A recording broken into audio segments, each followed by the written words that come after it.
നമസ്കാരം.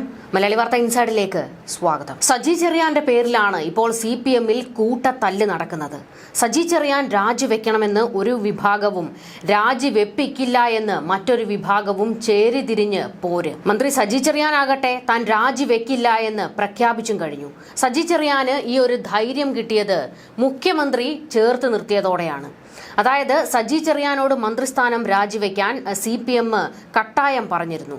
ഹൈക്കോടതിയിൽ നിന്ന് ഇത്തരത്തിലൊരു തിരിച്ചടി ഉണ്ടായതിന് പിന്നാലെ തന്നെ രാജിവെക്കണം എന്നുള്ള ആവശ്യത്തിൽ CPM-ലെ ചില നേതാക്കൾ ശക്തമായി രംഗത്തേക്ക് വന്നുവെന്നും സജി ചെറിയാൻ രാജിവെക്കണമെന്ന ആവശ്യം പാർട്ടിയിൽ നിന്ന് തന്നെയാണ് ആദ്യം ഉയർന്നതെന്നും എന്നുള്ള വിവരങ്ങൾ പുറത്തേക്ക് വന്നിരുന്നു.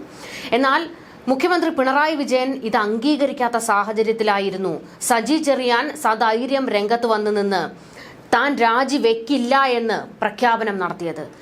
രാജ്യത്ത് വേറെയും കോടതികൾ ഉണ്ടല്ലോ എന്നാണ് സജി ചെറിയാൻ പറഞ്ഞത്. അതായത് വെല്ലുവിളിക്കുന്ന തരത്തിലുള്ള ഒരു പ്രതികരണമായിരുന്നു സജി ചെറിയാനിൽ നിന്ന് പിന്നീടുണ്ടായത്. ഹൈക്കോടതി വിധി എതിരായാൽ രാജിവെക്കാൻ സജി ചെറിയാനോട് ഇതിനു മുൻപേ തന്നെ CPM നിർദ്ദേശം നൽകിയിരുന്നു. ഭരണഘടനാ വിരുദ്ധമായ പരാമർശത്തിൽ സജി ചെറിയാന് വലിയ തിരിച്ചടിയാണ് ഹൈക്കോടതിയിൽ നിന്ന് പിന്നീടുണ്ടായത്. ഇതോടെയാണ് പാർട്ടിയിൽ ചിലർ രംഗത്തേക്ക് വന്നതും ഈ ആവശ്യം ഉന്നയിച്ചതും. എന്നാൽ മുഖ്യമന്ത്രി തൊട്ടുപോകരുത് എന്ന് പറഞ്ഞതോടെ പലരും മൗനം പാലിച്ചു. കേസിൽ പുനരന്വേഷണത്തിനാണ് ഹൈക്കോടതി ഇപ്പോൾ ഉത്തരവിട്ടിരിക്കുന്നത്. ഈ സാഹചര്യത്തിൽ CPM-ന് കാര്യങ്ങൾ അത്ര എളുപ്പമല്ല. ഭരണഘടനയെ അപമാനിക്കുന്ന തരത്തിലുള്ള പരാമർശമാണ്, അപമാനിക്കുന്ന തരത്തിലുള്ളതാണ് എന്നല്ല, അപമാനിക്കുന്ന പരാമർശങ്ങളായിരുന്നു സജി ചെറിയാനിൽ നിന്ന് ഉണ്ടായത്. കുന്തവും കുടച്ചക്രവുമാണ് ഈ ഭരണഘടനയെന്നും ജനങ്ങളെ കൊള്ളയടിക്കാനുള്ളതാണ് ഇതിൽ എഴുതി വെച്ചിരിക്കുന്നതെന്നും ഒക്കെയുള്ള തരത്തിൽ അങ്ങേയറ്റം അധിക്ഷേപമായിരുന്നു സജി ചെറിയാനിൽ നിന്ന് ഉണ്ടായത്. എന്തായാലും പാർട്ടിയിൽ നിന്ന് തന്നെ ഇപ്പോൾ എതിർ ശബ്ദങ്ങൾ ഉയർന്നു വന്നതോടുകൂടി ഇനി പിണറായി വിജയന്റെ നിലപാട് നിർണായകമാകും. എന്നാൽ അത്ര പെട്ടെന്നൊന്നും സജി ചെറിയാനെ രാജിവെപ്പിക്കാൻ പിണറായി അനുവദിക്കില്ല. കാരണം പിണറായി വിജയന്റെ ഏറ്റവും അടുത്ത വിശ്വസ്തനും വലങ്കയ്യുമൊക്കെ ആയിട്ടാണ് സജി ചെറിയാൻ അറിയപ്പെടുന്നത്. ഇത് മാത്രമല്ല, ആലപ്പുഴയിൽ സജി ചെറിയാൻ പിണറായിക്ക് വേണ്ടി വലിയൊരു കൂട്ടത്തെ ജയ് വിളിക്കാൻ ഉണ്ടാക്കിയെടുത്തിട്ടുമുണ്ട്. ഇത്തരത്തിലുള്ള ഒരു ചുവടുറപ്പിക്കാൻ പിണറായിക്ക്, പ്രത്യേകിച്ച് ആലപ്പുഴയിൽ VS-ന് നേരെ പിണറായി വിജയൻ വളരെ വലിയ രീതിയിലുള്ള അധിക്ഷേപങ്ങളും VS-നെ അടിച്ചൊതുക്കുന്ന നിലപാടുമൊക്കെ സ്വീകരിച്ചതിനാൽ പിണറായി വിജയന് നേരെ ആലപ്പുഴയിൽ ഒരു എതിർപ്പുണ്ട്.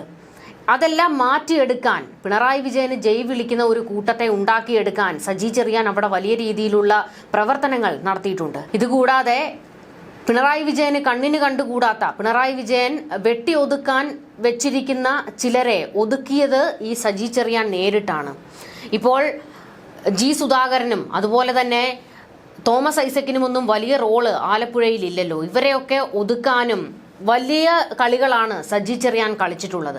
അങ്ങനെ പിണറായി വിജയന്റെ ഒരു തുറുപ്പുചീട്ട് തന്നെയാണ് സജി ചെറിയാൻ. അതുകൊണ്ട് അങ്ങനെയൊന്നും സജി ചെറിയാനെ കൈവിടാൻ പിണറായി വിജയൻ തയ്യാറാകില്ല എന്നുള്ളതാണ് ഉറപ്പിച്ചു പറയേണ്ടത്.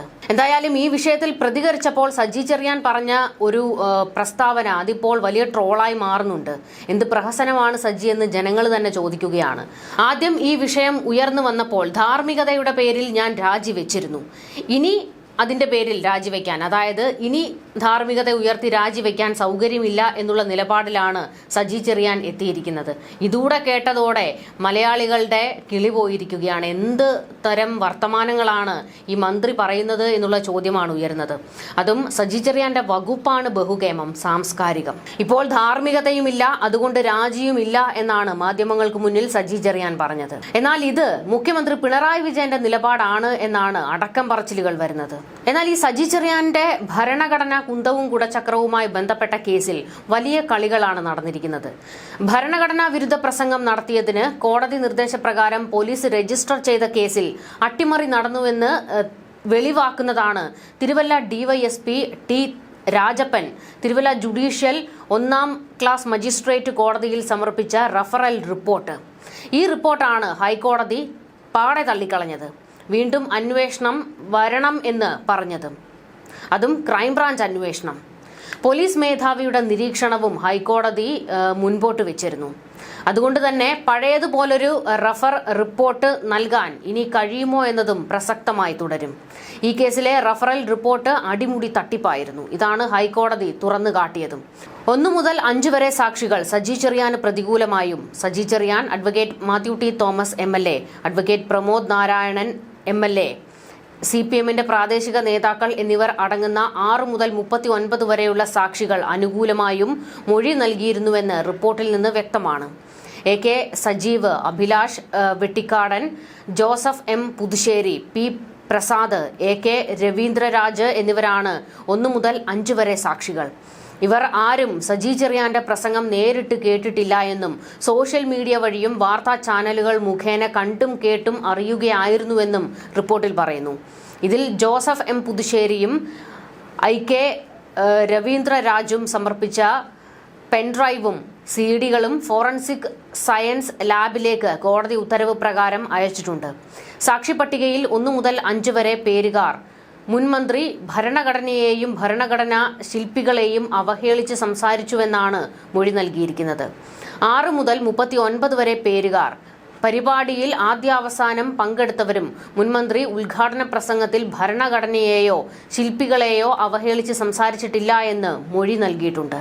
അട്ടിമറിയിൽ ഒന്നാമത്തേത് ഇവിടെ തുടങ്ങുന്നു. സജി ചെറിയാനെതിരെ തെളിവ് നിരത്തി മൊഴി നൽകിയവരാണ് ആദ്യ 5 പേരുകാർ. ഇവർ സമർപ്പിച്ച തെളിവിന്റെ പരിശോധന ഫോറൻസിക് സയൻസ് ലാബിൽ നടക്കുന്നതേയുള്ളൂ. ഫലം വന്നിട്ടില്ല. അതുവരാതെ അന്തിമമായി സജി ചെറിയാൻ കുറ്റം ചെയ്തിട്ടില്ല എന്ന് പറയാൻ കഴിയില്ല.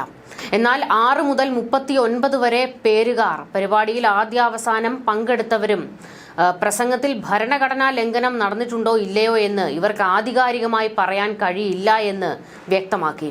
മറ്റുള്ളവർ സ്ഥലത്തില്ലാത്തതുകൊണ്ടും ഇവർ ഉണ്ടായിരുന്നതുകൊണ്ടും ഇവരുടെ മൊഴി പ്രകാരം സജി ചെറിയാൻ ഭരണഘടനയെ അവഹേളിച്ചിട്ടില്ല എന്നായിരുന്നു പോലീസിന്റെ കണ്ടെത്തൽ.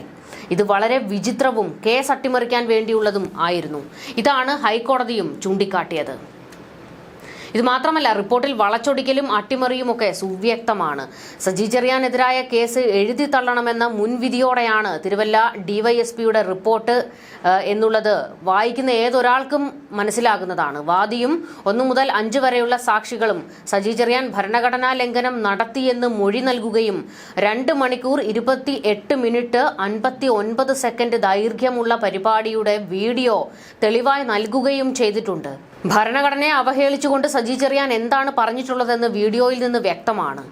DYSPയുടെ അന്വേഷണ റിപ്പോർട്ടിൽ താൻ വീഡിയോ കണ്ടതായോ വിവാദ പരാമർശം ഏത് ഭാഗത്താണ് വരുന്നതെന്നോ പറഞ്ഞിട്ടില്ല. വീഡിയോ പ്രദർശിപ്പിച്ച് ഒരു സാക്ഷിയുടെയും മൊഴി എടുത്തിട്ടില്ല. വീഡിയോ പ്രദർശിപ്പിച്ച് വേണമായിരുന്നു പ്രതിയായ സജി ചെറിയാനോട് ചോദ്യങ്ങൾ ചോദിക്കുവാൻ. അങ്ങനെ ചോദിച്ചതായി പറയുന്നുമില്ല. സജി ചെറിയാന് അനുകൂലമായി മൊഴി നൽകിയവരെ കണ്ടു ചോദിച്ചുവെന്നാണ് റിപ്പോർട്ടിൽ പറയുന്നത്. ചുരുക്കത്തിൽ കേസിലെ സുപ്രധാന തെളിവായി വീഡിയോ ഉണ്ടായിരിക്കെ അത് പരിശോധിക്കാതെ ഭൂരിപക്ഷവും സജി ചെറിയാൻ കുറ്റം ചെയ്തിട്ടില്ല എന്ന് മൊഴി നൽകിയെന്ന് പറഞ്ഞ് അവരുടെ മൊഴിയുടെ അടിസ്ഥാനത്തിൽ ഒരു നിഗമനത്തിൽ എത്തുകയാണ് DYSP ചെയ്തിരിക്കുന്നത്. എതിർഭാഗത്തിന്റെ തെളിവ് പരിശോധിക്കാതെ നടത്തിയിരിക്കുന്ന ഈ പ്രവൃത്തി മുൻകൂട്ടി തയ്യാറാക്കിയ തിരക്കഥയ്ക്ക് അനുസരിച്ചുള്ളത് തന്നെയാണ്. വീഡിയോയുടെ ഫോറൻസിക് പരിശോധനാ ഫലം പോലും വരുന്നതിന് മുൻപാണ് സജി ചെറിയാൻ കുറ്റം ചെയ്തിട്ടില്ല എന്ന നിഗമനത്തിൽ ഇപ്പോൾ പിണറായി പക്ഷക്കാരെല്ലാം എത്തിയിരിക്കുന്നത്. മറ്റൊരു വിവരം കൂടി ഈ ഘട്ടത്തിൽ എടുത്തു പറയാനുള്ളത്, സജി ചെറിയാന് അന്ന് പണിവെച്ചത് CPMകാർ തന്നെയാണ്. അതായത് സജി ചെറിയാൻ ഭരണഘടനയെ അവഹേളിച്ച് സംസാരിക്കുന്നത് ആദ്യം സോഷ്യൽ മീഡിയയിലൊന്നും വളരെ വലിയ രീതിയിൽ പുറത്തേക്ക് വന്നിരുന്നില്ല. ഇതങ്ങ് കെട്ടടങ്ങി പോയിരുന്നു. അതായത് ആരും തന്നെ ഇത് പുറത്തേക്ക് അറിഞ്ഞിരുന്നില്ല എന്നതാണ് വാസ്തവം.